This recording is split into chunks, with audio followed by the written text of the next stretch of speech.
Hi friends, ఈరోజు మేము ఉట్టి ఆవకాయ అంటారు, నీళ్ళ ఆవకాయ అంటారు. దీన్ని మేము తయారు చేస్తున్నాం.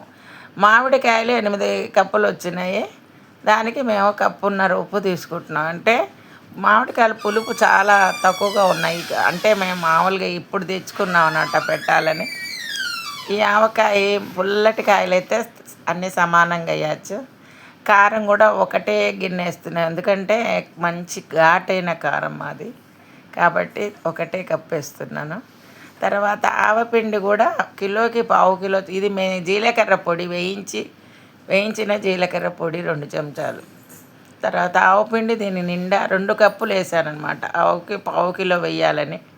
తర్వాత మెంతి పౌడరు 2 చెంచాలు. ఇదంతా కూడా పసుపు కూడా కొంచెం వేసి మొత్తం కలిపేసుకోవాలి. ఇందులో మామిడికాయ ముక్కలు అట్లాగే వేసుకొని ఇప్పుడు నూనెలో నానబెట్టి ముక్కలు అవి వేయటం కాకుండా ఇందులోనే మామిడికాయ ముక్కలన్నీ వేయటం అనమాట.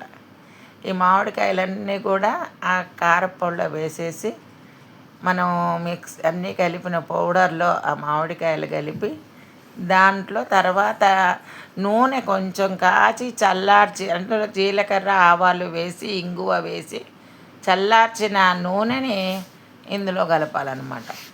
చూడండి, ఈ నూనె కలిపి కొంచెం దాంట్లో జీలకర్ర అటువైపు వేస్తారు ఎక్కువ, ఇటు వేయరు. అక్కడ జీలకర్ర పౌడర్ వేస్తారు, జీలకర్ర కూడా వేస్తారు. మామూలుగా అయితే జీలకర్ర వేయరు కానీ అటువైపు వేస్తారు. ఈ కొంచెం నూనె కలిపి ఈ మిశ్రమంలో మొత్తం కలిపి డబ్బాలో పెట్టుకునేటప్పుడు లాస్ట్లో నీళ్లు కలుపుతారనమాట. ఎక్కువ నూనె పట్టదు దీనికి, ఇంతే నూనె దీనికి. తర్వాత దీంట్లో నీళ్లు కలుపుతారు. 2 సంవత్సరాలు ఉన్నా కూడా పాడు కాదండి ఈ ఆవకాయ. అందుకని మా పిల్లలకి చాలా ఇంట్రెస్ట్, ఇష్టం కూడా. హైదరాబాద్ వెళ్తే వాళ్ళు ఈ ఆవకాయతోనే తింటారనమాట. అందుకే మన ఇంట్లో కూడా మనం చెయ్యాలి అనే ఉద్దేశంగా మా కోడలు నేను కలిసి చేసామన్నమాట. ఇలా ట్రై చేసాం, బాగా వచ్చింది. చక్కగా ఎంతో టేస్ట్గా కమ్మటి వాసన వస్తుంది. జీలకర్ర వేయించి పొడిగొట్టాము, మెంతులు వేయించి పొడిగొట్టాము, ఆవాలు, తర్వాత తిరగమాతలో ఇంగు వేసాం, మెంతి పిండి వేసాం. కమ్మటి వాసన కలుపుతుంటేనే అదిరిపోతుంది. మా మనవరాళ్ళు 3 పరిగెత్తుకుంటూ వచ్చారు, ఏంటా అని, ఏమో ఇంత మంచి వాసన వస్తుందని.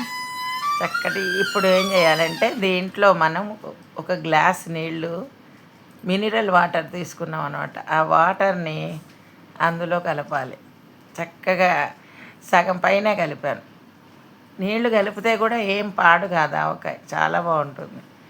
నీళ్ళ ఆవకాయ అంటారు. ఇంకా నీళ్లు కలుపుతారు చాలామంది, మేము కొంచెమే కలిపాము. కానీ ఆవకాయ 3వ రోజుకి బాగా ఊరుతుంది. ఇవాళ పెట్టి 3వ రోజు చక్కగా ఊరుతుంది అనమాట. ఆ ఊరినప్పుడు తింటే తెలుస్తుంది ఉప్పు కారం ఎంత బాగుంటుందో. ఆవకాయ చూడటానికి కూడా కలర్గా ఎమ్మిగా మా పిల్లలు చాలా ఇష్టంగా తింటారు. ఇదిగోండి, ఇవాళ పెట్టాం కదా, 3వ రోజు మళ్ళీ చూపిస్తాను. చాలా ఊరిపోయి ఎంత బాగుంటుందో అప్పుడు చూద్దరు. కానీ 3వ రోజు చూడండి, చక్కగా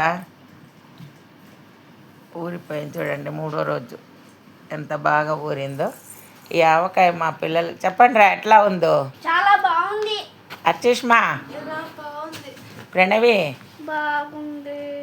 నీరసంగా చెప్తానంటే గట్టిగా చెప్పాలి. అందరి థ్యాంక్ యూ ఫ్రెండ్స్.